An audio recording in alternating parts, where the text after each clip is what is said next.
Tiruchendur bus ஸ்டாண்டிலிருந்து Thoothukudi செல்லும் main சாலை ஓரங்களில் மனித மலக்கழிவு கலந்து நீரானது பொது சுகாதார சீர்கேட்டை இப்பகுதி மக்களுக்கு ஏற்படுத்தி வருகிறது. திருச்செந்தூர் முன்முகப்பு கொசுக்கள் உற்பத்தி செய்யும் சாக்கடையாக மாறி இப்பகுதி மக்களுக்கு நோய் தொற்றை ஏற்படுத்தி வருவதாக இப்பகுதி மக்கள்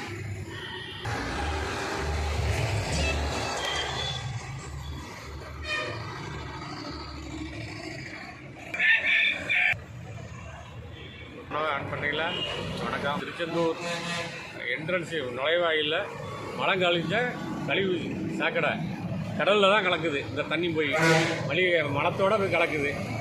இந்த தண்ணி இது சம்மந்தமாக இந்த ஊருக்கார மக்கள் ஒரு மாதத்துக்கு முன்னாடியே மனு கொடுத்துருக்காங்க. மனு கொடுத்து எந்த நடவடிக்கையும் எடுக்கலை. எதனால் இந்த நடவடிக்கை எடுக்காமல் இருக்கிறீங்க?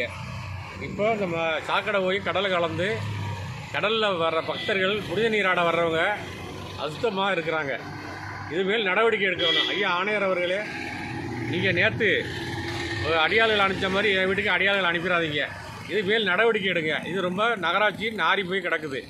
எங்கே பார்த்தாலும் நாங்கள் ஒன்று ஒன்றா சொல்ல வேண்டியாக இருக்குது. நாங்கள் சொல்லித்தான் நீங்கள் செய்யணும்னா நகராட்சியில் இத்தனை ஊழியர்களை வச்சு இத்தனை வேர்களை வச்சு இது என்ன நடக்குதுன்னு தெரியல.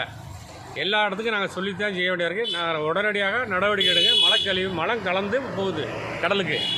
இந்த நடவடிக்கை எடுக்க போகணும்.